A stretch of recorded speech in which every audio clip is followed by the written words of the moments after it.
Okay, cool. Well, I think we're ready to go. Oh my gosh. Well, I'll stop sharing for just a second so you and I can be on screen just for a second and say, I want to say to you, Stephen, thank you so much. Oh, no problem. Thank you to all the folks that have been patient with us. We are experiencing what you are experiencing in different ways, a little bit of uncertainty today. And thank you for pivoting with us, those that are. And those that don't get to join us live, you will get this recording and we will be thinking of you throughout the session today. So with that, just a reminder that wherever you are, home, with family, alone, in a place you hadn't worked before. I know Stephen tidied up the guest room. Yes. Wherever you are is just fine. Just be that. You know, you can be nervous, you can be wondering what's next. Just be okay with what that is. We want to make sure that we're supporting you and you're supporting each other. So with that, I will move us into our next slide. And there we go. As a community, I look to my colleagues and my friends in times like this. It was Friday, I don't know, midday. I was home babysitting my granddaughter, Sullivan. She's 1.5. She had a fever and couldn't go to school, of course, because of all that's going on. And I texted my friend Stephen Shattuck. And I said, hey, friend, do you want to do a webinar on how to fundraise right now? And it didn't take him more than 3 seconds. And he said, sure, I'm in. And so between then and now, 3,000 of you said you wanted to talk about this topic. So it's our collective wisdom together, all of us on this session, that makes us stronger. So thank you. I don't know if Beth Warner will be with us right now live, but this screenshot is a picture of some refrigerator magnets that I got at an event probably maybe 18, 19 years ago. And they were for an organization that was having a fundraiser, and they gave these refrigerator magnets to all of the guests who were giving money that day. But look at the words that they used, folks. Look at the words: promote health, remain hopeful, benefit people, remember us, build strength, practice compassion. I invite you to make your own list and share those words with your community. Do you have any at Bloomerang that you're saying regularly these days, Stephen? Yeah, reliability is a big one for sure. That's what we're trying to instill in our customers, and also instill that they communicate to their beneficiaries, supporters, all those folks. So reliability is a big one for us right now. I would say that you are that in spades today. Thank you so much. So those of you who don't know me, I'm Lori Jacobwith. I live in Minneapolis, where the Mall of America closed yesterday. I have been wanting to help people all my life. I babysat more than 50 families in my babysitting career. And one of the things that I told my mom and dad was I wanted to help more people. So when I was a little girl, I thought I would be governor of Minnesota. And then I could help the whole state of Minnesota. And then I worked for the governor. And as I grew up and graduated from college, and I decided I really didn't want that job. But I also thought I might be a flight attendant, went through all the interviews, and because I like to travel. What I realized maybe 10 years ago, 15 years ago, is I am both of the things I wanted to be. I just had the titles wrong. I call myself a master storyteller and fundraising culture change expert. I help organizations tell their stories powerfully so people want to give them money. And I am honored to be here with all of you today, and hope that you'll glean some things and we'll learn from you as well. Well, that's me. I mean, how can I follow such an introduction by Lori like that? But I'm Stephen over at Bloomerang. If you don't know Bloomerang, we're donor management software. We're not going to talk about that today. It's not really important right now, although hopefully you do have something. But my biggest thing is just being a student. What they pay me to do at Bloomerang is research collecting best practices, getting them out in the world. We do our own webinar series every Thursday, although we're doing one day a week this week just because this is extraordinary times. But I'm involved with a lot of groups that do research into donor loyalty and donor retention. Plus, with all of our customers on the database side, I've got a few case studies and learnings that we've seen from our customers that we're going to share today. So thanks again for being here. Sorry it took us so long to get people in here, but now we're rolling. Now we're going to have a good time. We got some good advice for you. So I'm excited. Yeah. It looked like from your answers in our quick poll while we were getting set up that just about all of you are either considering sending something out or you have already. We've got some examples we want to show you of things that have been sent out already that you could borrow from. Sooner rather than later is a good time to be sending. And many of you, I think probably all of you, have something canceled already, so, or postponed. Postponing is just fine. So we want to remember that there's a lot that we don't know, and we may not be on plan B anymore. We might be on like G or F, or what I do know, and Stephen and I were talking about yesterday, we're going to probably get to Z before the end of, before the, the curve flattens and we can all be going back to business as usual. So please just know we got this. We are smart people and we're going to figure this out together.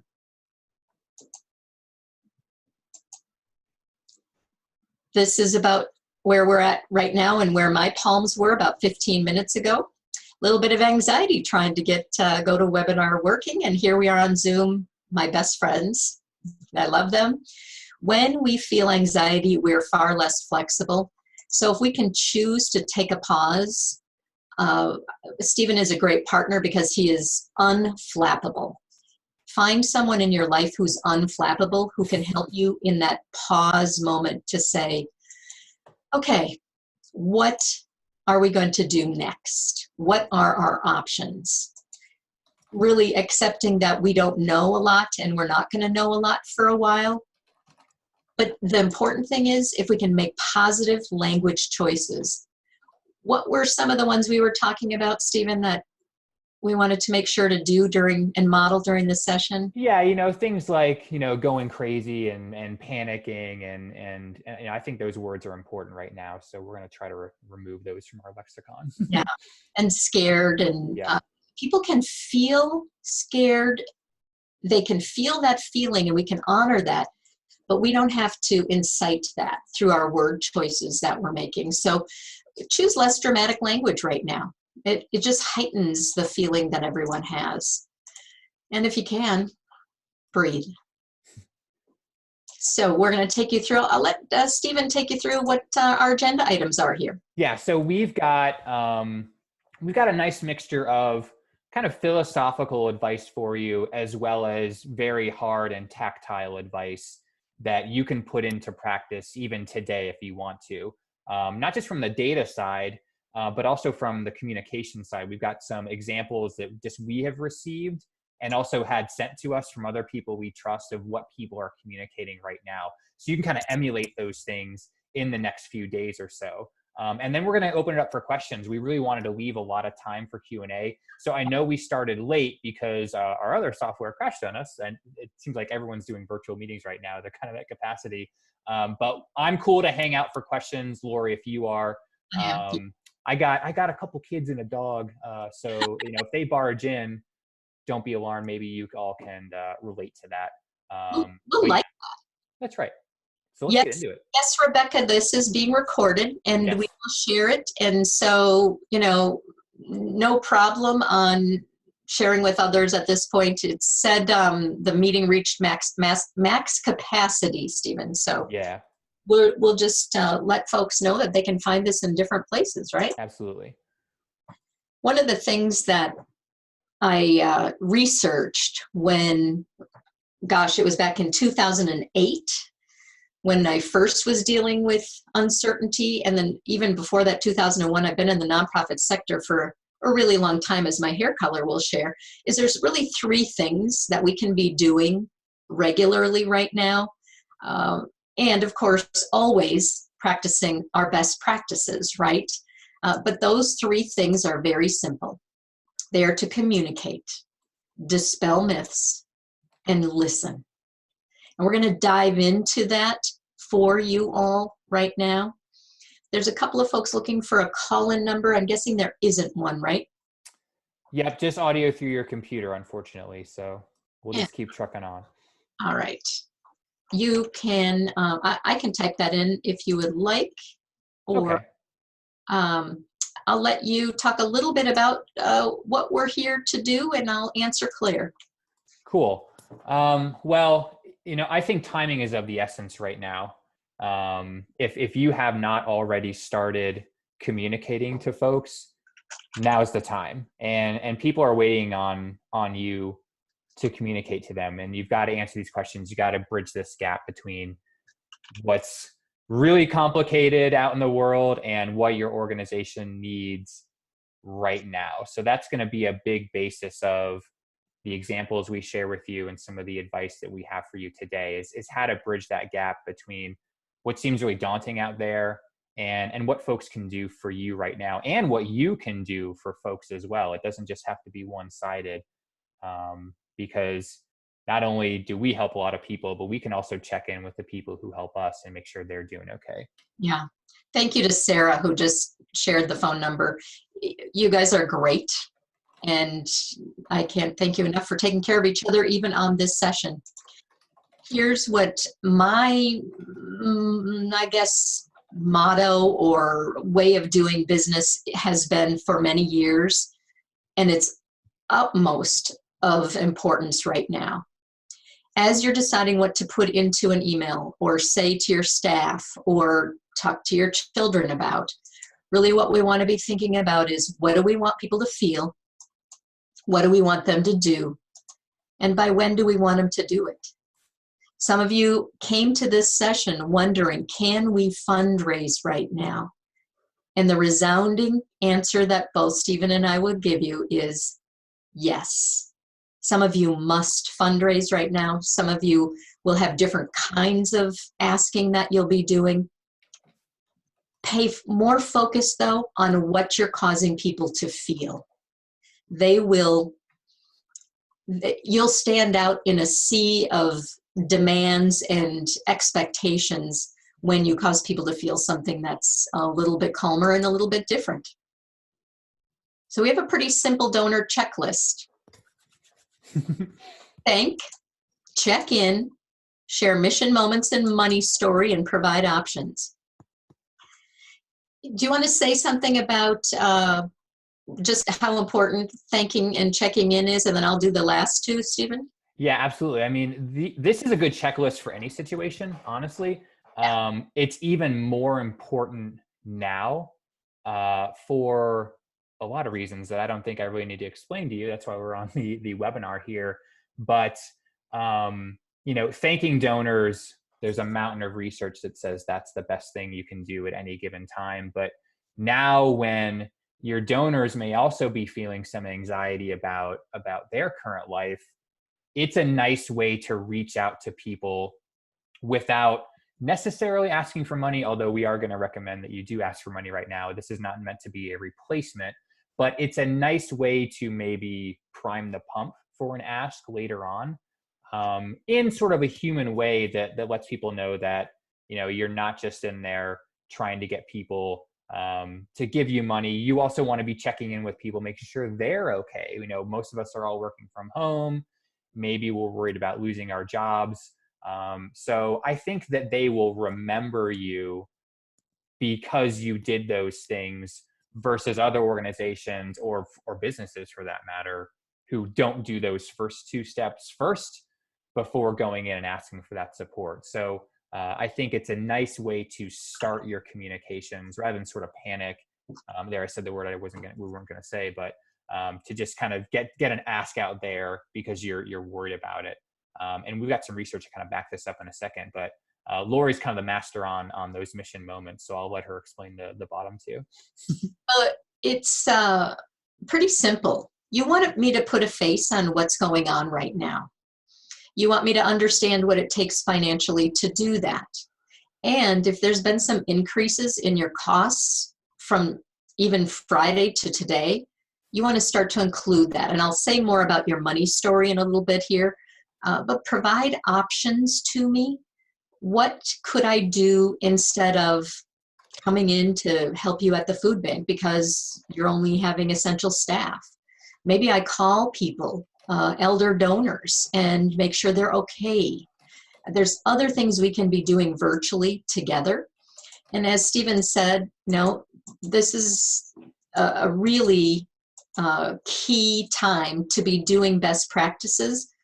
Research says when a donor perceives that you're producing outcomes, they know what to expect from you, like they're going to be inspired and they're going to learn that there's something more to do. When they are allowed to connect with you, so do answer the emails and the phone calls that you're getting. When they feel they're a part of something important, when they're really, seen and appreciated, and we know who is being helped by our dollars today, that's when we actually do more.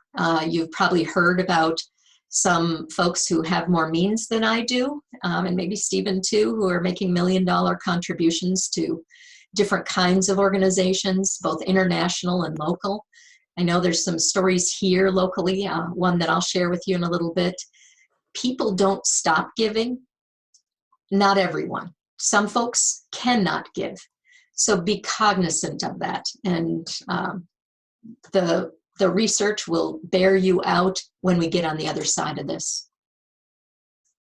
So I'm going to tell a quick story here.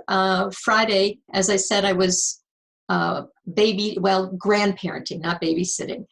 And someone who may be on with us now, Christy Holderigger from Volunteers of America, Northern California, Northern Nevada, earlier in the week, last week, had already been dealing with more with the COVID-19 situation than we had here in Minneapolis. So she had gathered a bunch of Volunteers of America affiliates via email. We'll be having a call tomorrow, just like this one, to talk about their mission specifically. But Christy emailed me and said, I need to send something out. Can I send you some copies? So together, we tweaked, I tweaked her really well-written words. But what I wanted you to see is the language is about you and your, as well as who we're serving. We've learned from Tom Ahern that count the number of yous and yours in your communication.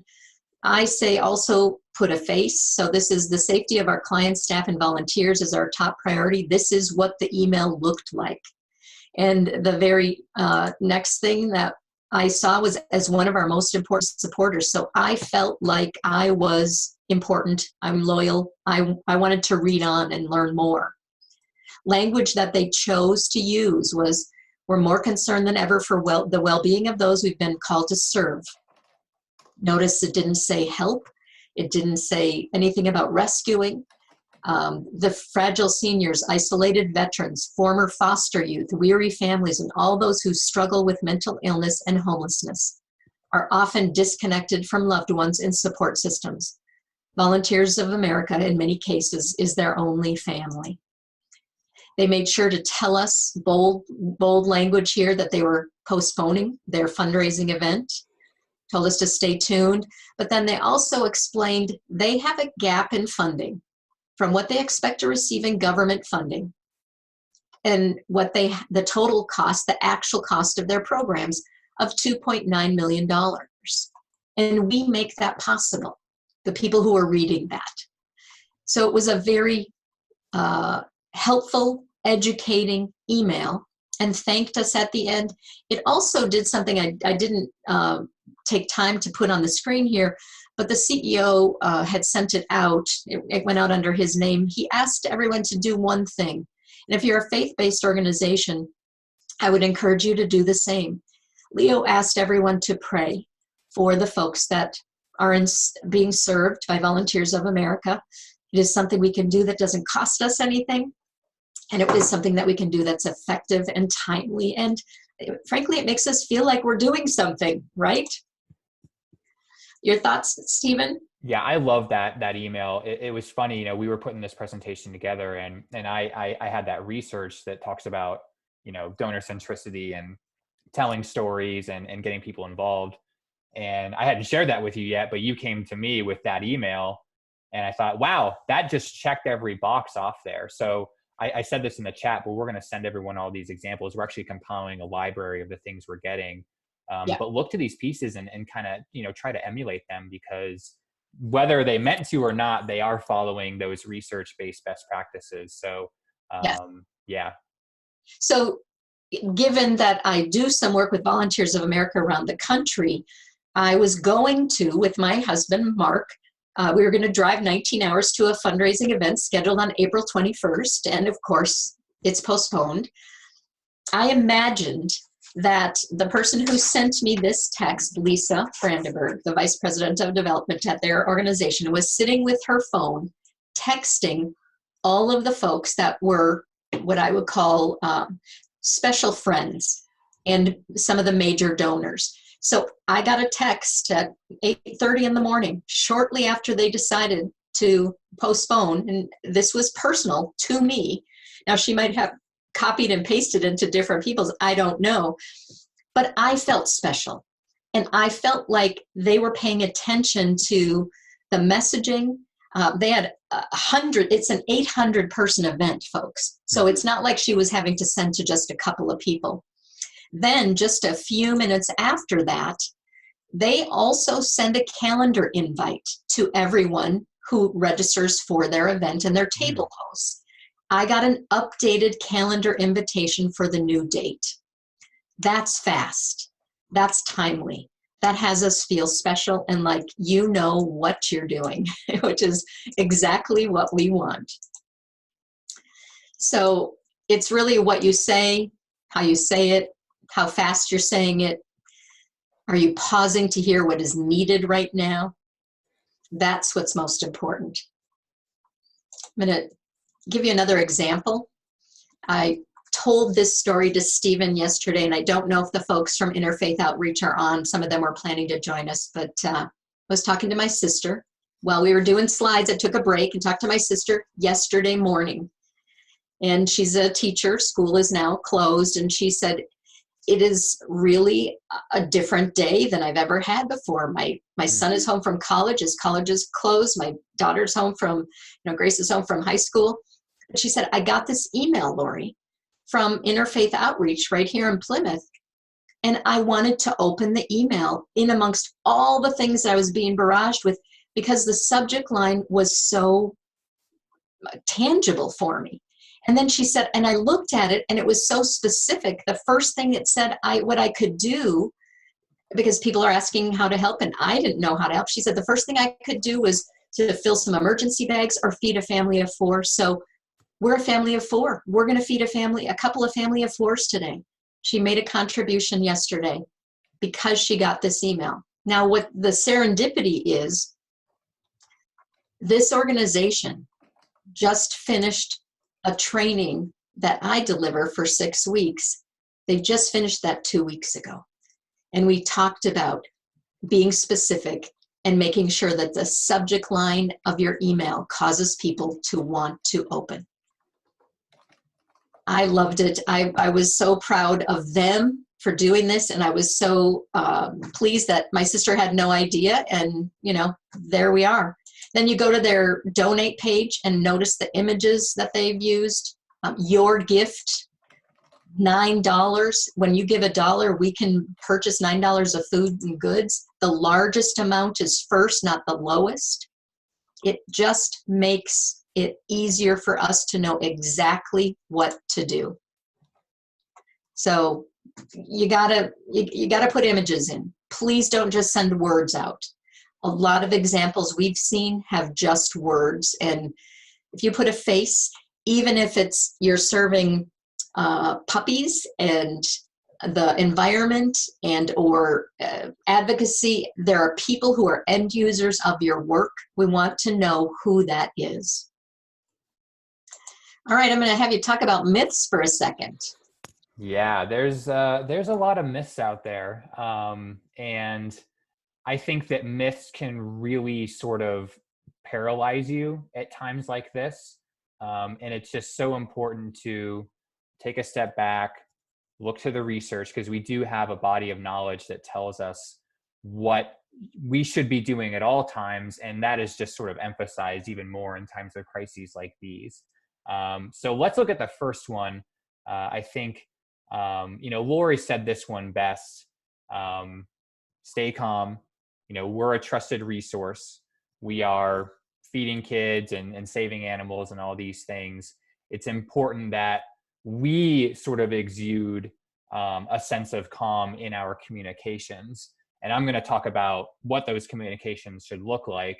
But Lori, what is the calmness sort of in your mind as you think about these things? Well, the main thing is I want to know that people are still being taken care of. Yep. What is it taking you to do that? I actually would love you guys to send out a picture of yourself working at your, desk in the guest room or the basement to your donors on Facebook and saying, our 75 staff or our 3 staff are still doing this and this and this. And a quote from someone whose life is still being affected because you're able to do that. Some of you have essential services like shelter. Tell us about what's happening. In San Francisco, I believe, or Sacramento, it might have been, maybe San Francisco, I heard that there is, you have to have a place to sleep.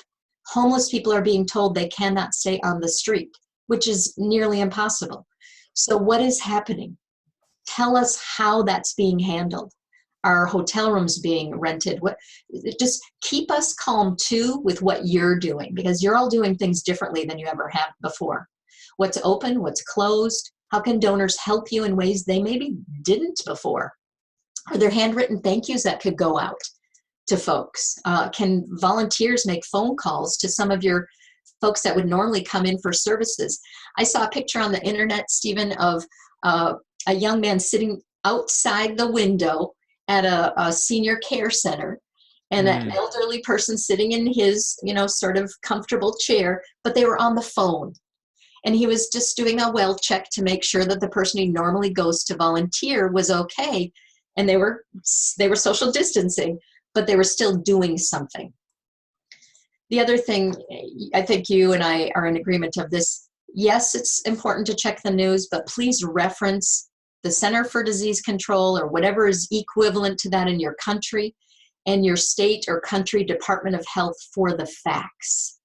If we are telling people what we think versus factual, that gets them a little flustered, uncomfortable. Yeah. Then we're using that language that can cause the drama to grow. You want to talk a little bit about donor fatigue while my donor fatigue quote is on the screen there? This one I'm kind of fired up about. Lori just did a good job about talking about how we can dispel myths that people may be feeling about our organizations. But I want to dispel a myth here that maybe you are feeling internally. We've got thousands of customers using Bloomerang, and we did a live Q&A on Monday. I've been doing these webinars all week, it seems like, and the number one thing I've heard is, gee, everyone out there is communicating right now. Should we even bother adding ourselves to the noise? And I just want to say, don't let that stop you from communicating. All of you are nonprofits, and I know all of you know that everyone is sending messages to their donors and their supporters. That's okay, right? This is not like Giving Tuesday where we're all going out on Facebook and sending emails that say the same thing. You've got to communicate something to your supporters now if you have not already done so. Don't worry about the noise, because I don't think there really is a lot of noise. Your recipients, your email list, your mail list, there's probably not a ton of crossover to other organizations that are also sending their mailings and emails out to their lists. So even though you may be getting bombarded by a lot of things, that doesn't necessarily mean that your email list or or social media followers are also seeing the same things. Now, of course, if you are, confined to a geographic area, yeah, they're probably getting messages from, the restaurants in their towns and things like that, or maybe businesses that they patronize often. But the average American donor is only supporting, 2 or 3 organizations if they're kind of a middle class household. And sure, they probably subscribed or maybe previously donated to others, but don't let this idea of donor fatigue stop you from getting the word out. People may be actually waiting to hear from you. For example, I am a monthly donor to 11 nonprofits here. Most of them are here in Indy. There's a couple nationwide nonprofits. And that's more than most people normally give monthly. I'm just kind of a charity geek. That's why it's a little higher. You're really generous. You're really generous. Well, they're small gifts. Don't think I'm some big shot. There are a lot of $5 and $7 gifts, which are important, by the way. I don't mean to belittle those, but I haven't heard from any of those 11 nonprofits. And, a couple of them, they're on the front lines of what's going on.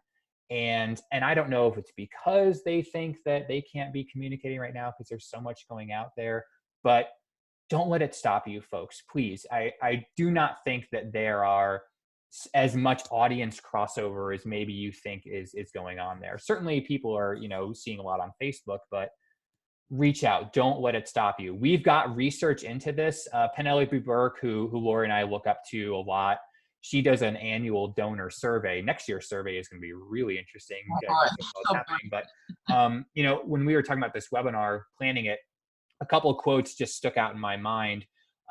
This is actual quotes from donors that she interviews every year. This one speaks, that you can see on the screen, speaks to the fact that some of those donors may actually be having emergency reserves within their own sort of bank accounts that they're waiting to be asked for. Right. I always hold back. I keep some in reserve in case a special need comes along. That's a real donor quote, yeah, right? Right. And you all have special needs, right? This is the time. This is what maybe we have been holding reserves for. And another one, this was an interesting one where a donor gave above and beyond, and it was because there was personal contact from someone in the development office. And we're going to talk a lot about personal contact here in a second. I know we talked a lot about emails and mailings and things that are kind of mass, but folks, they're waiting. So my main myth that I wanted to bust for you today is, don't feel like that you're adding to the noise. There isn't as much noise as you think there is. So don't wait.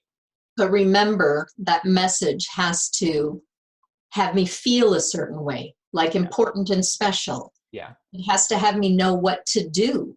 Yeah. The food bank at Interfaith Outreach, they're out of peanut butter. Yeah. I will go be bringing them some peanut butter as soon as I can. I didn't know that, but I learned that through some of their social media posts. Give people options and tell them, by when. We get weary of the expectation that we're supposed to give. Yeah. There's other myths, and you're fully funded by the government. You don't need my money. You have a brand new building. I just gave to your capital campaign. You don't need anything. Mm-hmm. Oh, your clients only need you for that one time and then they're gone. I know that many of you, it is a long journey that you walk alongside folks that you provide service for, or you're educating, or you're putting a roof over someone's head. A number of you have typed in, we're an arts organization. We don't feel as though our mission is as, whether it's important or relevant. It is as important. Yeah, you're all relevant. That's another myth. That bottom myth, again, all of you are essential. Someone just typed in saying, and I don't mean to put them on the spot, but I love them for saying this, that they're a library. Yeah. And they don't think they're essential. You are essential. I promise you. I got 2 kids downstairs that were first-time homeschoolers, and we were going to the library 3 times a week. You are essential. All of you, I promise. Please, I'm begging you, don't feel as though there are other causes that are more, deserving. Certainly not everyone is saving lives, and I'm not trying to say that everyone is equal on that footing, but you're important. So don't let that stop you, please. I think, you know, if we ended the presentation here, you know, that would be a pretty good takeaway, but you all matter. I mean, honestly, I love you all We both for do. rolling with the punches with us, with the technology. And I mean, you guys are great. So don't belittle yourselves by any means. And we've got some arts samples. I've got some examples of what's being done at organizations in the arts arena. Yeah, so we got some coming up. The other thing, international development, you may have to put some things on pause. You may have to lay off some people. You want to tell the truth. Remember, dispel myths so people aren't making up about you what the truth really is. Mm-hmm. If you tell the truth, you don't have to remember what you made up, right? So you want to be telling the truth. Think about what your, you know, myths are that are running around in your head right now. What this time in our lives that we really don't have a roadmap for is doing is it's sort of shining a spotlight on things that might not be as shored up. So do people know exactly what your case for giving is? And I don't mean a 12-page paper. I'm going to show you an example of a case for giving towards the end here of examples that I get it. I get what they do. I get why they require dollars, and I get where I could fit in. Are you being as clear? Have you taken the time to make sure people know what they could do? Authenticity is pretty disarming. We were pretty authentic earlier when we were not able to deal with what was happening on the other service, and you guys hung with us, those of you who came over, and the rest of you will see this, you know, replayed. We are all human. There is stuff that's going to happen that has never happened before. Stephen said, oh, it's going to be okay. And I said, but this has never happened to me before, ever. And I think I might be saying that a few more times over the coming weeks, as we all will. So what we're looking to do with our supporters right now, no matter who they are, if you are a music school, or you are a battered women's shelter, or you serve veterans, or you clean the waters and the air, we are looking to build trust. And can you do like a 30-second commercial about trust and donor retention? Yeah, so if you don't know the gentleman on the screen, this is Adrian Sargent. He's kind of my go-to. He's the godfather of donor retention. He's been doing research into donor retention for many, many decades. And one of his key findings is that the donors who keep giving to organizations, it's because they trust them. They trust them not only to provide the services that they're going to do, but also to, you know, communicate that back to the donors and the supporters in a way that makes them feel like they're a worthy cause, and that donor is a part of that cause. So we're going to kind of take that mantra and give you some very specific ways of how you can communicate that out to not just all your supporters, but very sort of specific segments of your donor base, because you don't want to communicate to everyone the same way. But I got a roadmap for you here coming up in a sec. The other thing, I just want to mention a couple of comments that people have made. So a park conservancy, telling people to go outside in the fresh air, but practice social distancing. Be safe, be healthy. Awesome.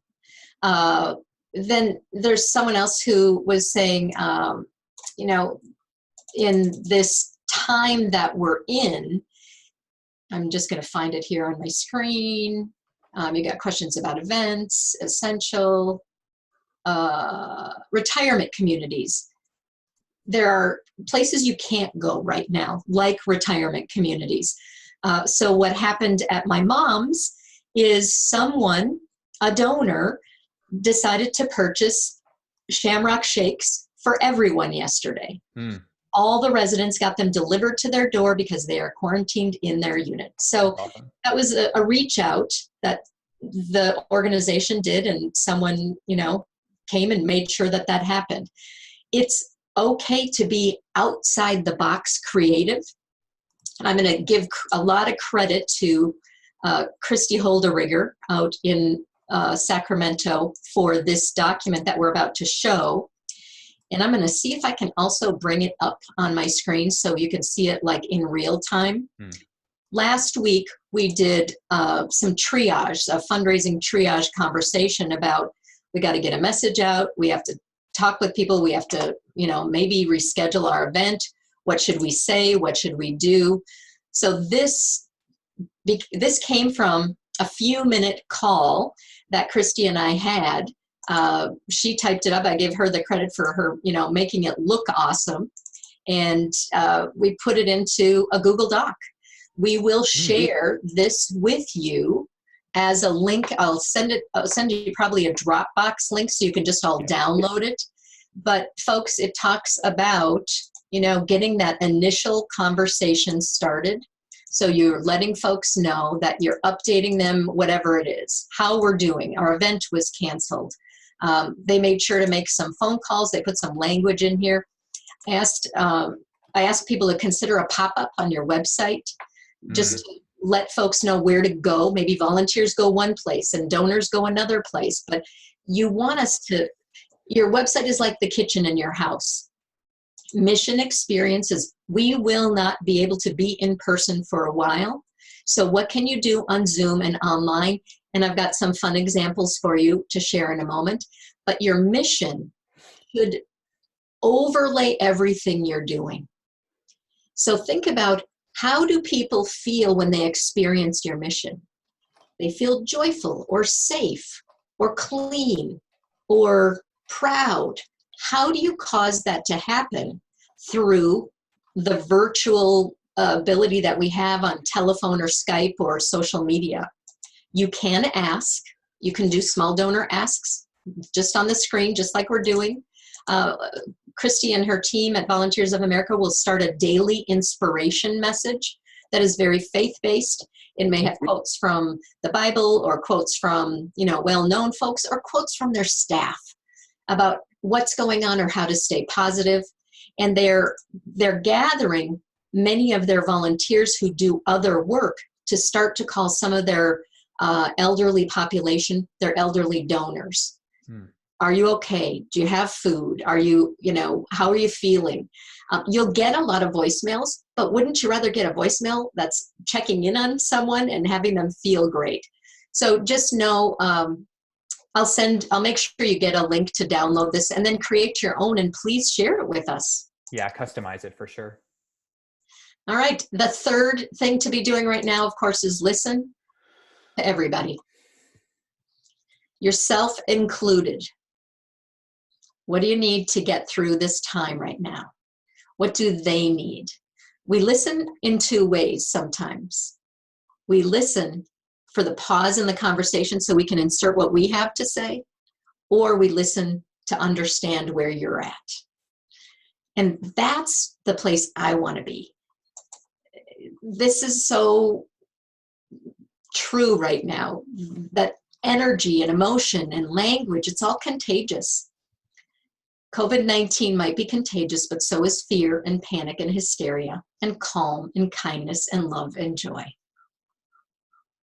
So, Stephen, this next example, you haven't even seen yet, and I don't know if maybe I won't play the whole thing. I'll just show this example. But end of the day yesterday, I was still working on slides, as you know. This is a former client, Forgotten Children Worldwide. All their work is literally on the other side of the planet. They are based in the South, and I want to say Carolina. I'm not even sure, and I apologize to them that I don't remember. But their subject line was office closing, but wait. And Kelsey, their communication person, used BombBomb to create a 1-minute video. And it said, "Hi, everybody. I'm Kelsey. I'm the communication person. Our office is closed, but I just want to let you know we are thinking of you. What do you need? Please reach out to us. And if you've got things to contribute, our box for deliveries for food and clothing and all of that is available, even though our building is empty. And we put also a lockbox. So if you wanted to make contributions in person, you're able to do that. Oh, but the wow. focus of the video was all about me, the donor. It did not ask me to do anything. It made sure that I knew that they were there for me. It was pretty cool. That's a nice one, Lord. And Bomb, that's a great tool. If you folks haven't heard about that, it's not free, it's not too expensive, but you can make really nice videos. But even if you don't have something, just a cell phone video with your just selfie it, I think that'll be just as good. You can pop it up on YouTube. But the lockbox that's a great idea. I know. I thought, how brilliant. Yeah. That way they don't have to have anybody coming in, and they're still raising money because they have a bunch of construction that they're doing. So, Wow. All right. So this one, some of you have seen. Jennifer Garner is someone I follow on Instagram because she just makes me smile. And, she's human like us. She shows herself without makeup or falling or doing silly things. But just a couple of days ago, she said to the Elsas and Matildas, to the Willie Lomans and Romeos, not to mention the flautist, the pianist, the gymnast, and the shot putter, we want to see it, and we want show us what you've got. And she said, use hashtag Jen Look At Me, and she will look at what you're doing. Wow. So literally thousands of people are sending in to Instagram or posting on Instagram with the hashtag, hey, Jen, look at me. Their piano, what they were going to play at the recital. There are kids doing their ballet. You can do this if you're an arts organization. You can have us experience and then send that to your donors. Yep. I just love that there are so many things that people are thinking of that are outside the box. Yeah. This is like the behind the scenes time to shine.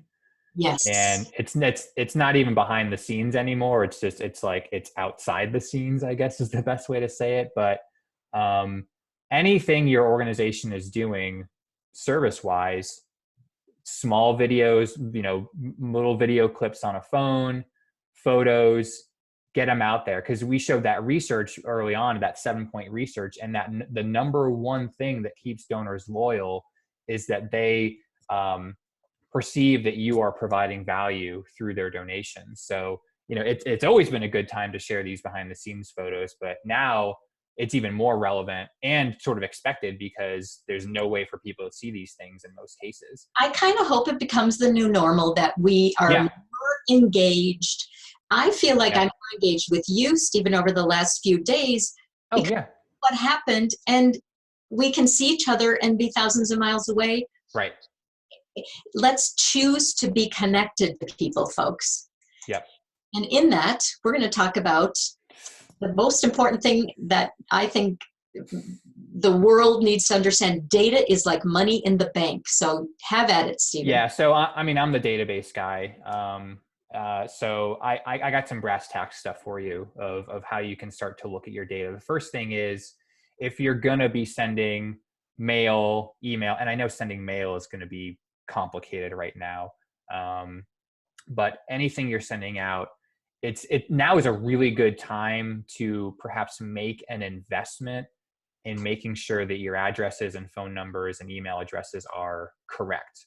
Now, I do not sell any of these things. I have absolutely no vested interest in whether or not you purchase them. But if you have not done like an NCOA in a while, that will clean up your postal service addresses to match the USPS's database. So you want to get your mail in those mailboxes for sure. An NCOA, it's a couple to few $100. There's a million places you can buy that from here in the United States. Probably your database provider, if you're using Bloomerang or Razor's Edge or whatever you're using, they can probably help you with that. Do it now. If you were planning on doing that for maybe your spring appeal, great. Go ahead and keep doing it. Email and phone appends, same thing. They will match your phone numbers and email addresses, correct them, look for any new email addresses from your people. And disease suppression. I know this is sort of a little bit of a morbid one. Oh, go ahead. For a second. Yeah. NCOA, Allison says, what is NCOA? Oh, so NCOA stands for National Change of Address. Yep, there you go. What you do is you'll give your data to the person selling the NCOA, and they will compare it to the Postal Service's database and clean up those addresses. And if someone moved, it'll update their address with the new address, which is really cool. So, some of these people may still want to, we hear from you, but they just moved. They moved in the interim since the last time you mailed them and maybe didn't tell you that. For Canadians, I think there is an equivalent in Canada. You may have to research that on your own. This is mostly, NCOA is just a United States thing, but if you're in Canada or anywhere else abroad, try to find out if there's some kind of service with a centralized mailing database where you can do these things. But yeah, it only works if they have filed a change of address with the post office. But I think a lot of people do that when they move. And email and phone depend, also a service that you pay a one-time fee for. And again, there's lots more. And if you can't find a provider or don't know where to start, just send me an email afterwards and I'll get you connected with someone, because we make those referrals to folks all the time. And again, I'm not making any money on this. This is something that will help you because you're going to get those things delivered. And then deceased suppression. Oh, sorry. If anyone passed away, it will also check death records here in the States and let you know that this person is no longer living. So again, the last thing you want to do is send mail to someone who's not going to receive it, for one. But if they have a surviving household relative, like a spouse or children or anything like that, you don't want to be sending them mail to that deceased relative. That's not going to make them feel good about your organization. And some will be understanding, but a lot of people won't be understanding. We actually had a customer who invested in this separately, and they sent condolence notes to anyone they found that had passed away, just saying, hey, Susan was a longtime donor. We were so sorry to hear she passed away.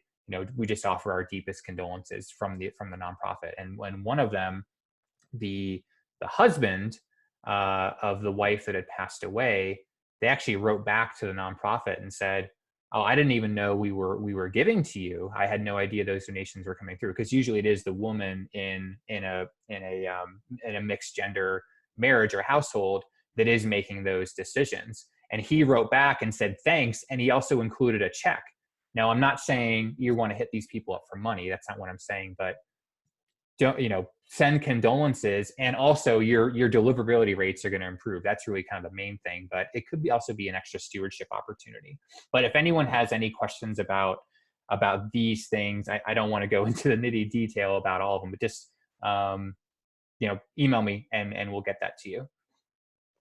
I'm going to move on to the segment, but I'm going to answer just a couple of questions here that people have.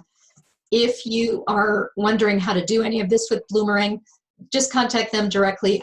A bunch of folks are excited that you mentioned these things, Stephen. So yeah, get with me later on. Everyone is virtual at Bloomerang right now, and they're there to answer questions. We're at home. Yeah. And then the other thing I would say is, this is my number one piece of advice for you on this webinar, besides the myth busting, is don't send the same thing to everyone on your list. That's going to be really tempting because you're going to want to send something out quickly, which is a good thought. That's a good thing to have. But that can really mean that your communications are not going to hit the mark with all those intended audiences. There's no way to address every certain aspect of what your organization does, and more importantly, what that donor is all about, if you send the same thing to everyone. So what you're seeing now is an example of a segmentation grid that I would recommend all of you kind of download as a template and maybe see if you can do a similar thing. But let me walk you through what this is, because it looks a little weird. So Heather, customer of mine, awesome Bloomerang customer, raises a ton of money, high donor retention rates, nice major gift pipeline, plan giving pipeline, cream of the crop. She's awesome. The key to her success, and she would be the first to say this, I believe. In fact, I've heard her say this on stage at a school foundation conference, is we don't send the same thing to every person on our list. We send a specialized piece to a specialized group of recipients. And these pieces don't need to be wildly different. You don't have to completely reinvent the wheel when you write a first-time donor retention letter versus a monthly donor letter versus, a 5-year or more letter. But they are slightly different in that they speak to the type of recipient that they are. So not only does Heather create different thank you letters, appeals, newsletters, stewardship pieces for types of donors, like a first-time donor, a lapsed donor, a long-time loyal donor, a monthly donor, but she also adds an additional layer where it's a persona. So they are a school foundation. So they have parents of current students, parents of former students, grandparents of both those. They have former students themselves, so the alumni, and all of those pieces are tailored for that recipient.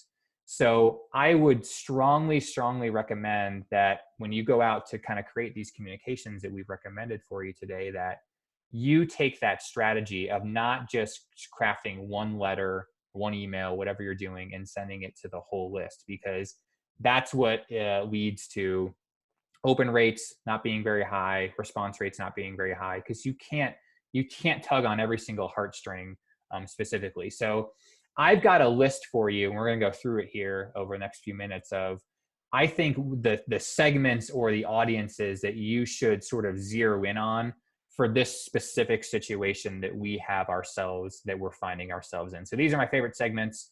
I'm writing a blog post about these that will go up on the Bloomerang blog tomorrow. I'm going to kind of flesh them out, but let's run through them really quickly. So I think there's 9 or 10 here. Thinking of Lori's earlier slide where we're thanking, we're telling stories, we're checking in with these people. We want to do that with these specific groups of people, but we're kind of going to do it differently based on who they are.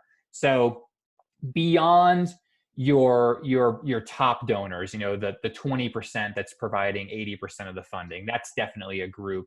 But beyond that, I would look to people that have been giving to your organization for 3 to 5 years or more. So there's a lot of research that says that when you have that length of giving, those are the best major gift and planned giving prospects.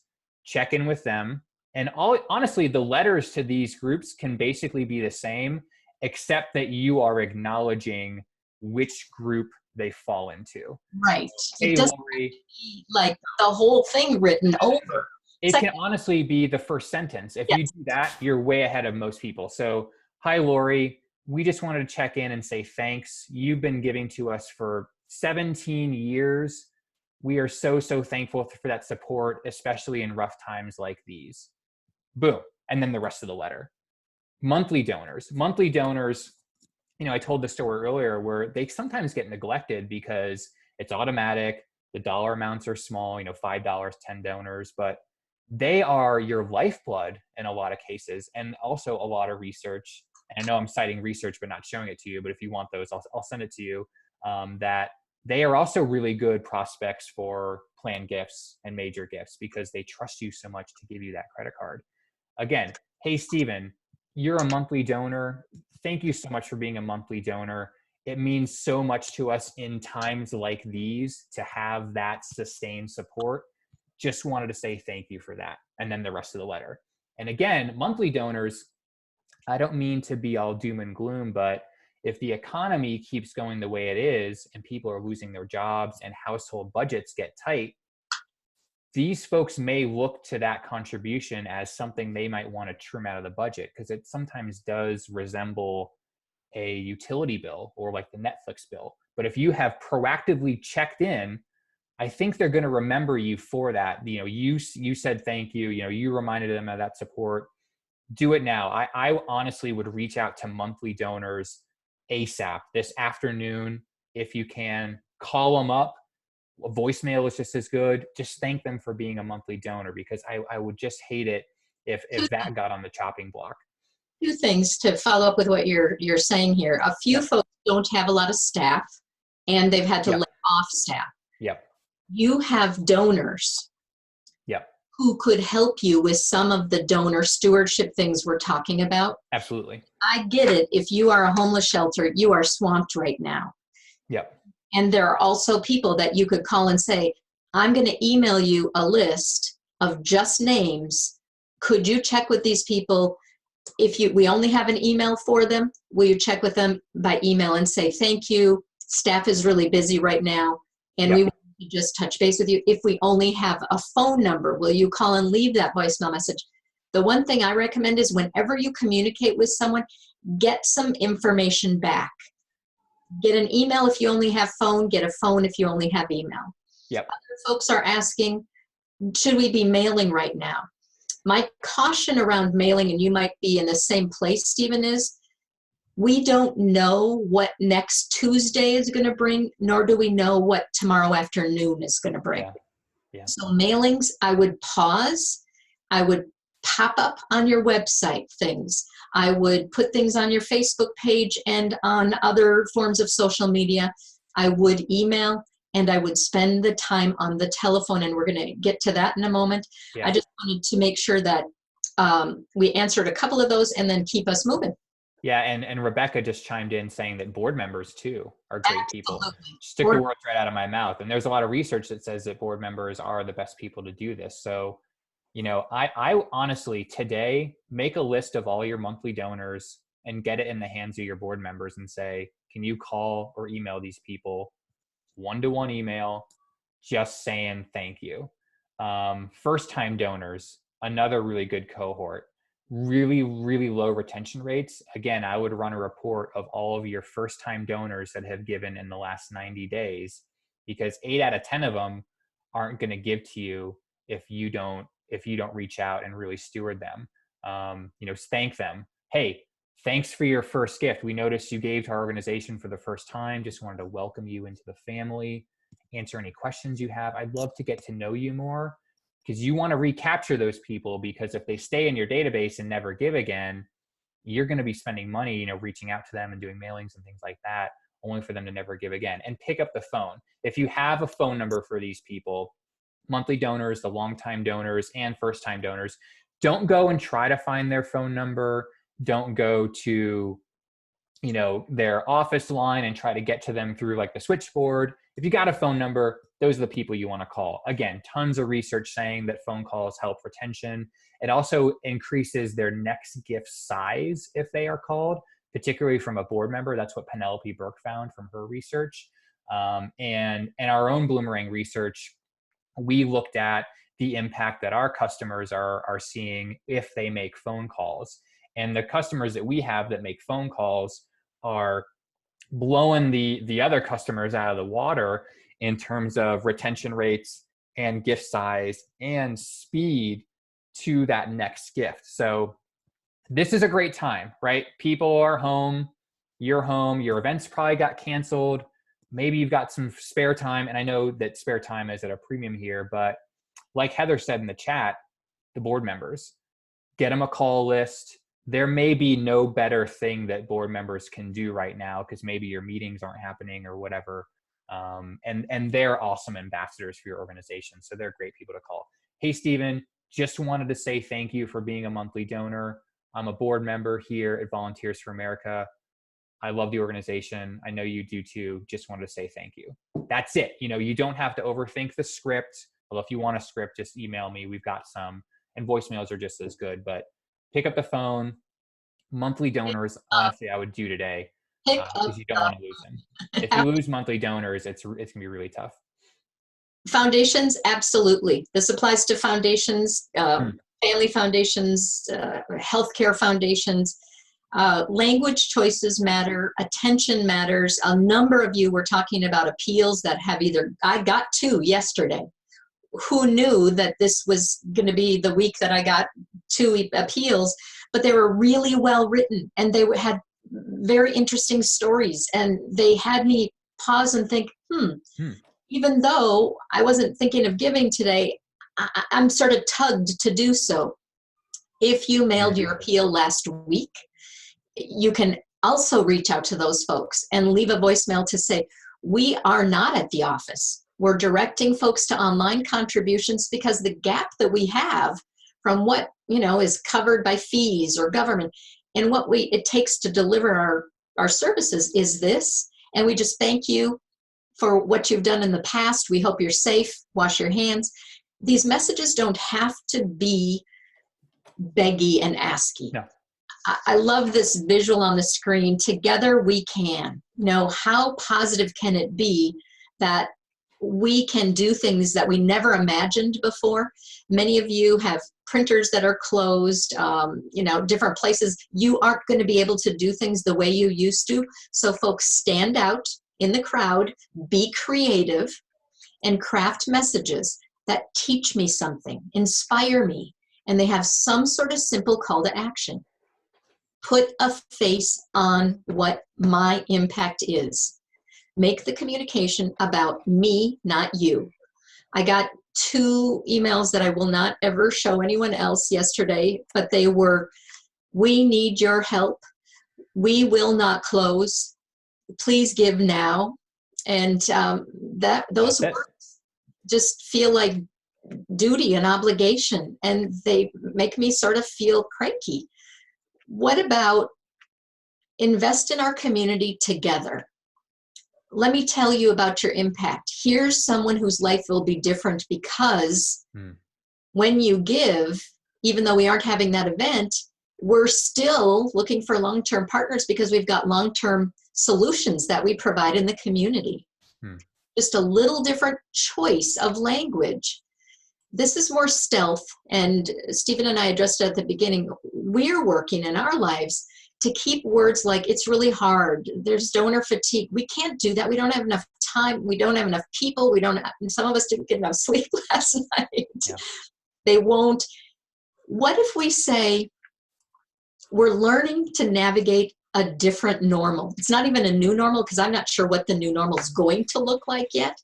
So our job will be to inspire you about what you've done in the past and what we could continue to do virtually.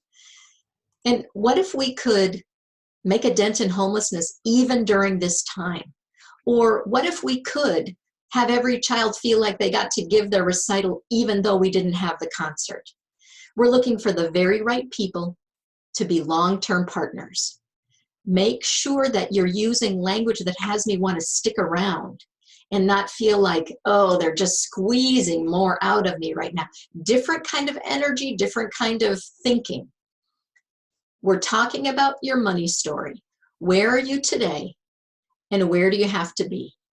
Where do you have to go? So what is the gap between where you are today and where you have to be?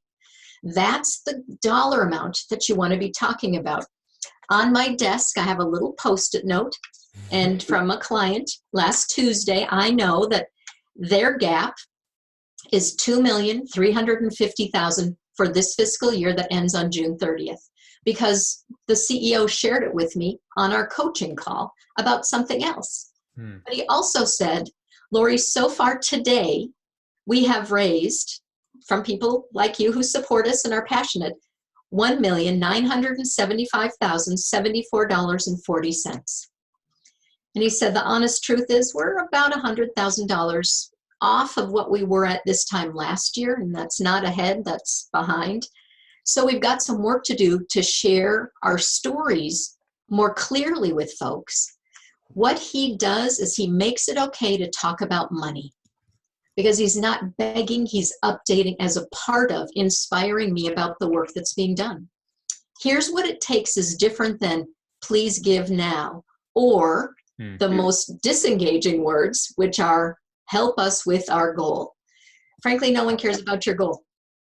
They just don't. You do, but I care about what my dollars do. Yep. I'm kind of on a mission. I don't know if you can do this on Bloomerang. I'm guessing that you can. Can you put words in instead of the word donate in that button? Yes. Yeah.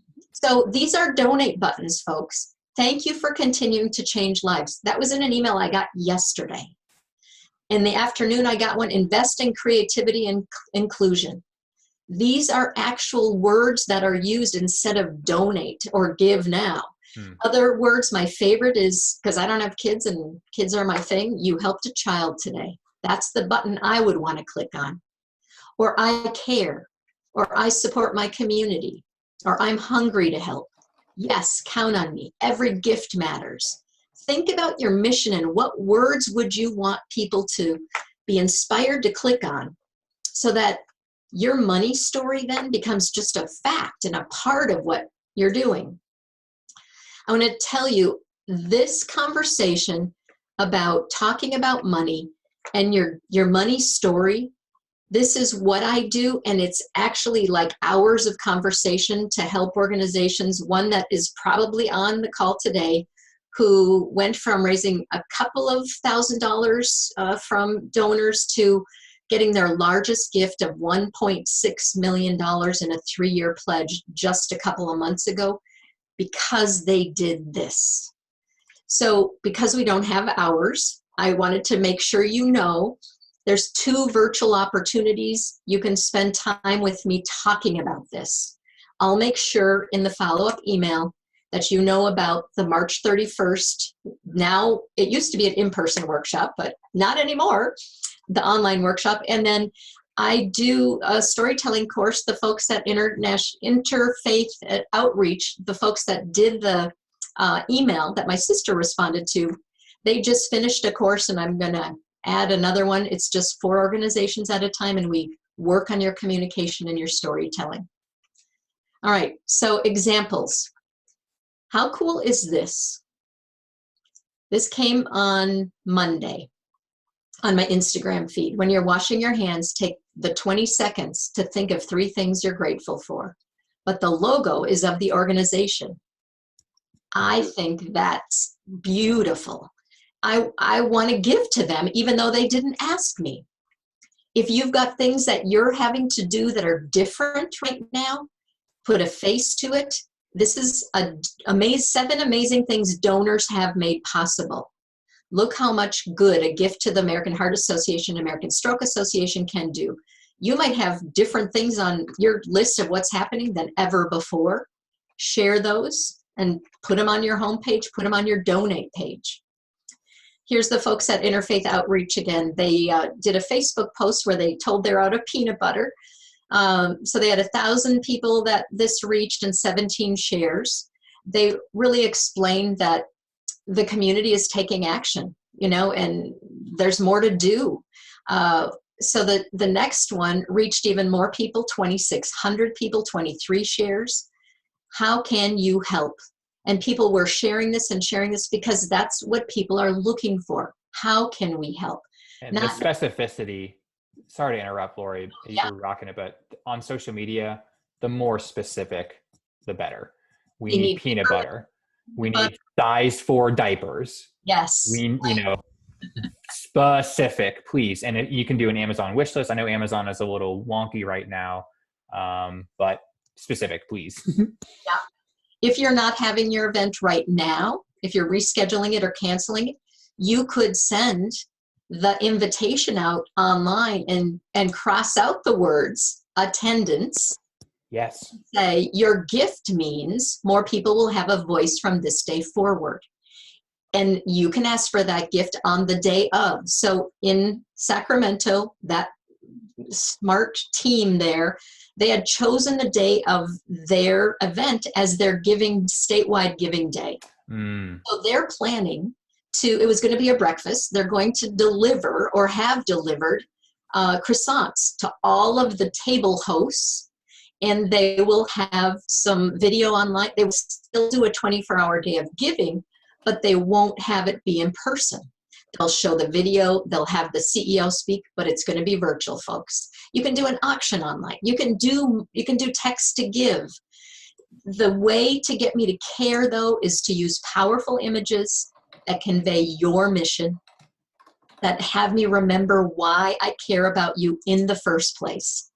This is a couple of years old, but when I was doing some work with the YMCA here in Minneapolis, we created 10 ways to be a YMCA superhero. They were things like, by respecting and uplifting every person you meet. That was the first one. Promote peace, justice, freedom, and dignity for all. You could listen and learn from all people. You could encourage a girl in your life to dig deeper into science technology. You could share what you're doing as a parent who is teaching or having your kids at home online. But number 10, of course, was to make a gift. The people on this bookmark that we sent were real. This is a program participant, a facilitator, a teacher, and a fitness member. And this one almost makes me weep. I have a friend and colleague, Jennifer, and she works with the Florence Academy of Art in Florence, Italy. And Italy has been just really struck by what is happening, a lot of outbreak with COVID-19. So this is the founder, Daniel Graves, who recorded a 1-minute video. I listened to it 3 times. It was really lovely, and he'd said a lot in 1 minute. but they created, even though they're closed, a contest called A View from Your Room. And he says, as most of you know, Italy is currently in lockdown. Even though the number of cases of the virus in Tuscany is relatively low, the Italian government has taken action to keep it from spreading. We're encouraged to not leave our homes, so we're drawing, painting, and sculpting in our rooms. We're asking artists all over the world, in particular those affected by the virus, to send us the drawing or painting of the view from your room. And we'll post some of those submissions and offer a prize of one of our workshops when we're able to reconvene. Wow. This was one of my last examples, and this is from, oh, I moved the screen over there. This is from an appeal that happened a couple of years ago now, but it is a case statement on a PDF. What does your gift support? This is for the California Symphony of Art. Hey, Lori, I don't think we're seeing it. Do you mind? Oh, yeah. Sorry to interrupt you again. I'm happy that you did. Let me go back. I took you off share. There we go. So this is a PDF you could download, and the bit.ly links that we're sharing, we'll share and follow up afterward. But they're all case sensitive.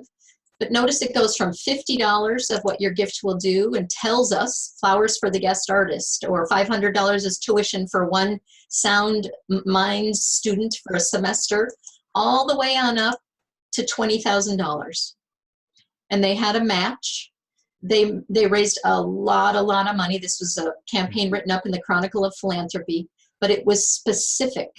It had us know what our gift would do. Use the real estate of your website, please, to let us know what your mission is and what your situation is and how we can be helping. This is a local community generating organization, Pollen Midwest, and they're really caring about us, and they're doing a virtual gathering tomorrow. You may do virtual gatherings with artists, with doctors, with nurses, with caregivers, with whomever it is in your community. Use technology. It could be just simply our phones. We start maybe to use our phones for phone calls. So please don't be lazy.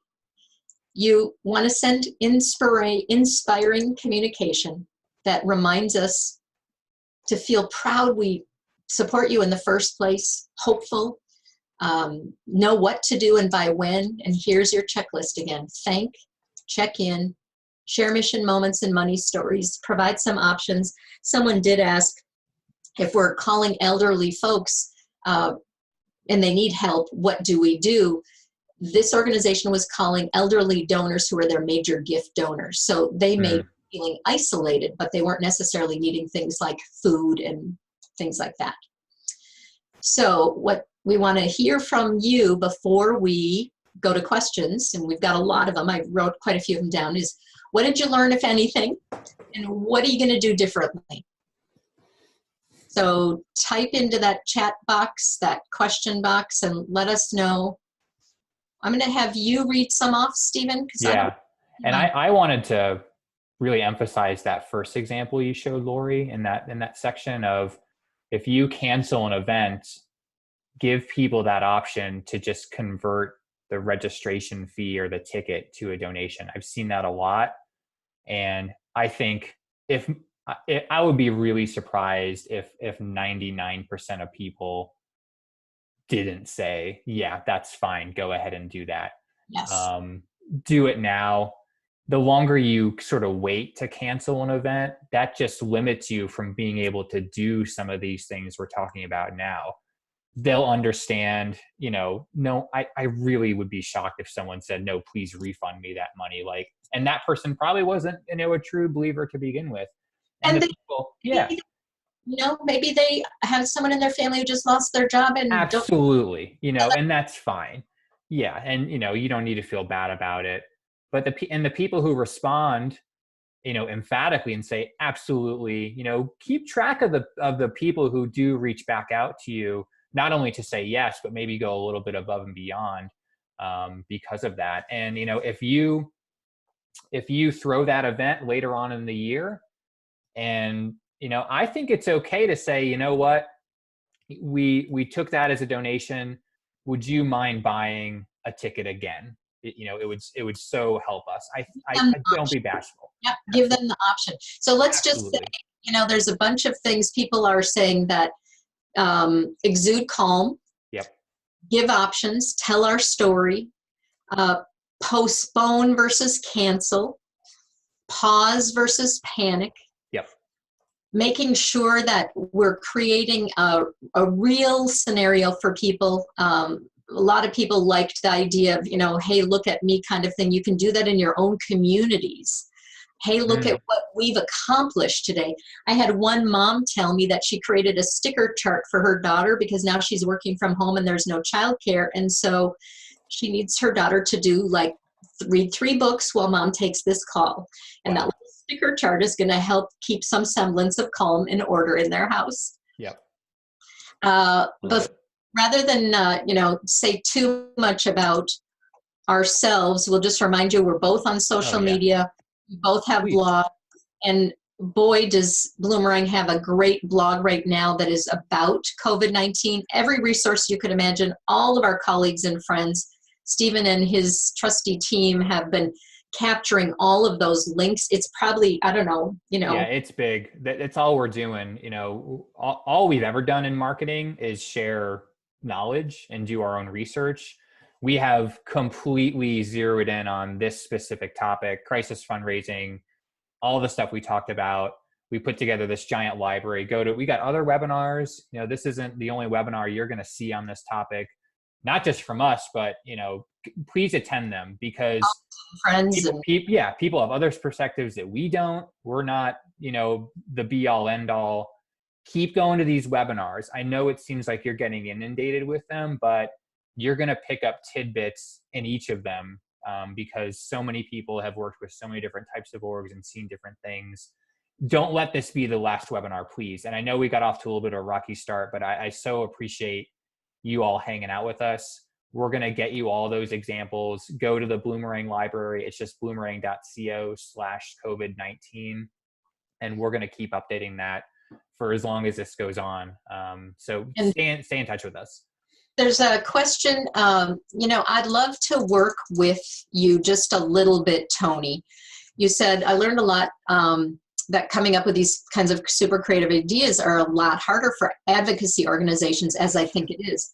Of the bazillion webinars I've been on for this type of thing, there are never, ever any cooler creative messaging examples for us. So, Stephen, let's take that challenge right now. An advocacy organization that, maybe is, if you'll tell us, Tony, what you're advocating for, that would be really helpful because that'll help us hone in it a little bit more. I have a group in town that does advocacy for renters. I want to hear a story about someone right now that maybe you are not able to help because no one's at the office and you're working to figure out how to support them virtually. What is it taking to do that? You don't even have to tell me dollars, but people, that's a need that you have. So be creative and get yourself on your own camera and just say, okay, folks, we're not sure what the new normal is, but here's what we're dealing with today. You will be surprised who has the answers for you. You may have a donor who has an account with BombBomb that could help you create a video that you didn't even know. Mm-hmm. What are you thinking about advocacy type organizations that they could be creative right now? I think it all goes back. And Tony, I've got a couple people in mind I can connect you with because they're way better at this specific issue than I am. But I think my main thing I would want to communicate to you and anyone else is, again, your cause matters. It's important. It doesn't have to be overshadowed by the events of the day. And I think you can emulate what other people are doing, even if it isn't an advocacy cause. So don't be afraid to do that. I know that wasn't a very appetizing answer for you, Tony. It wasn't very meaty, but I got a couple people I'm thinking of that I want to put you in touch with some for other some more specific help. Yeah. Sandra and others want to get in on that list. Yeah. A classical radio station said, any examples for us? Absolutely. As I was sitting here at dark 30 last night working on these slides, I had classical radio playing on my my speaker, the local Minnesota Public Radio classical station, and it must have been at the top of the hour. The announcer got on. It was about, 1 in the morning or something, and he said, "Good evening. I hope you're feeling calm. I hope the day hasn't been too stressful. I'm here to provide you with some enjoyment. I've got some great things picked out for you." And then he went on, and I heard that and went, "Oh, he's talking to me." And then remind us, he didn't because it wasn't a drive time, but you can remind us that we're supported by you. We're able to do this work because of you. Yep. Other questions. There's a security crisis in West Africa. We're closing about 60% of our projects. How do we generate the additional support while we're pulling back on programming and people's attention is already shifting to local needs? I'll take the first run at it, if that's okay, Stephen. Yeah. I work here locally with the Center for Victims of Torture. Most of their work is done on the African continent and other countries. And, similar situation. What are they going to be able to continue to do, especially if there's a lot of quarantining or social distancing going on? So maintaining as much as you can, some sense of service providing. If you are having to close, spend the time to calculate, and it can be messy math. What is the increase in cost right now to delivering your programs and services? And talk about that, but not in a beggy way, not in a demand to give way because we're not going to close. Let us know since yesterday to make sure that this person is safe, receiving asylum or whatever it is you do. Our costs have gone from this to this, or here's what it takes. It used to take this yesterday, and here's what it'll take today. We're attempting to be creative. Here's some ideas that we don't have answers for yet. It is okay to say we don't know how to do this. This is what we'd like to do. Let your community rise up to help you. Anything to? I couldn't add anything to that. I wouldn't dream of it. Should we continue to sell tickets and promote a fundraising event that might be canceled in June? I would cancel it. Yeah, I would just. Honestly, there was a sort of a scary report came out last night, the Imperial College report. Just Google that. Just Google Imperial College, and it was pretty doom and gloom. I honestly think that there won't be in-person events till the fall. Yeah, to the fall. But what that report says is that there will be a resurgence in the fall. Because we'll all be together again. Right. It'll get cold again. And please, I am not a scientist. Please check the CDC website. But I think cancel it now so that you can convert those into donations or ask to now, and then get some other campaigns out. Because if you don't, I feel like you're just going to be sitting there checking the news every day from now until June and kind of wringing your hands. And while you're doing that, you can't communicate anything to the registrants or the people that you want to register. Be creative. You may cancel that event as an ask. You may cancel that event as an in-person ask. Yep. You could do this with however many people were intending to come and still tell your stories and still invite people to give, but have it not be in person. But I'll tell you what, it is more important than ever that you inspire and you put a face to your work. Yep.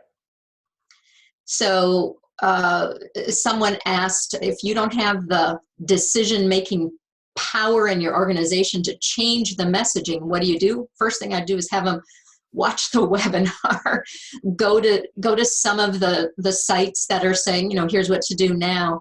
The most important thing to ask yourselves, I'll go back to the very beginning, is what do we want people to feel? CEO, what are you thinking? What do we want people to feel? What do we want them to do? And by when do we want them to do it? If that is what is contextualizing all of your decisions, you will make decisions that serve as many as possible. You're going to have to do less with less. We did today. We just pivoted a little bit, and autism treatment. Our clinic is closed, but we're still providing some home services. My sister is a teacher of special needs kids. They were setting up yesterday how she will tutor and be with class with the students virtually, one at a time. Love it. She will not be able to be doing whole class things, but they will schedule times. So some of that, I get that technology doesn't always work for students who have autism. So be creative. What could help? Can you send the parents something? Is there a caregiver that could get involved? Can you create a virtual community to start to brainstorm together? I think we're going to have to close out because I know people have to get to other places. Yeah, we went a little long. Sorry about that, but we did. But you know what? This man makes me calm. In 2007 or 8, I started to be on Twitter, and the first tweet I checked out was from Deepak Chopra, and this is what it said: "Uncertainty is the fertile ground of pure creativity and freedom." We are in a time that we don't know all the answers, so be creative. You are wanting to send out emails, you want people to help you. It is okay to give that email list to someone to help you and say, this is confidential information. Please don't use it. It can be marked confidential. We are doing things virtually in a whole different way. My homeowners association that I serve on, we're doing our meeting on Zoom on Saturday because we have to decide some things. Really, it's okay to make decisions and then have to remake them because the first decision you made didn't work, as we proved to you and showed to you in real time today. Yep. Folks, you've got this. Thank you so much, Stephen, for being my partner in this. Oh, hey, no problem. I mean, this was your idea. You reached out to me, so I owe you. You put it all together. Thanks to these amazing people for their questions. We will do our darndest to answer questions on our blog. We'll continue to, we can download the questions that you had typed in chat. So please know that we'll answer them in whatever way we can find. And really hang in there. Know that we are thinking of you and it's going to be okay. We don't know. Yeah. But it's going to be different. Don't let this be the last webinar you watch or the last advice you get. We are limited in what we can offer. This is not meant to be the end. You know, we just wanted to share what we had been receiving and seeing. But there are so many other perspectives. I mean, we've got, check out the library we put together at Bloomerang, because there's going to be lots more. We're going to just keep updating it. And we're going to also be compiling all the examples we've seen, just so you can go through them and maybe see what other folks are doing and get some inspiration. Renee, thank you for being here from Switzerland. How cool is that? Wow, that's awesome. Thank you. Hopefully it's not too late in the day there. But thanks for rolling with the punches on the tech side. There's so many people are working from home doing virtual meetings that I don't know that this software is going to be able to keep up unless they bump up their infrastructure. So, but luckily we had a backup and we made it happen. So yeah. All right. Yes. Webinar recording will be shared. Yep. We'll get to you. Slides will be shared. Yes. The worksheet, the Excel spreadsheet, you can download. We'll give you a way to do that. All of the above. Just give us a little time to get our ducks in a row. I have one duck, but I need more ducks to get in a row after that. So you want to have that little person say hello? I thought there was a little person, but there isn't. I thought I heard a knock on the door. I thought we were going to have that, what was that? That CNN guy with the kid came in. That was hilarious. I was afraid that was going to happen, but. Well, thank you. And I hope to hear from all of you. See you. Take care and keep us posted what you're doing that's working. Yep. Bye-bye.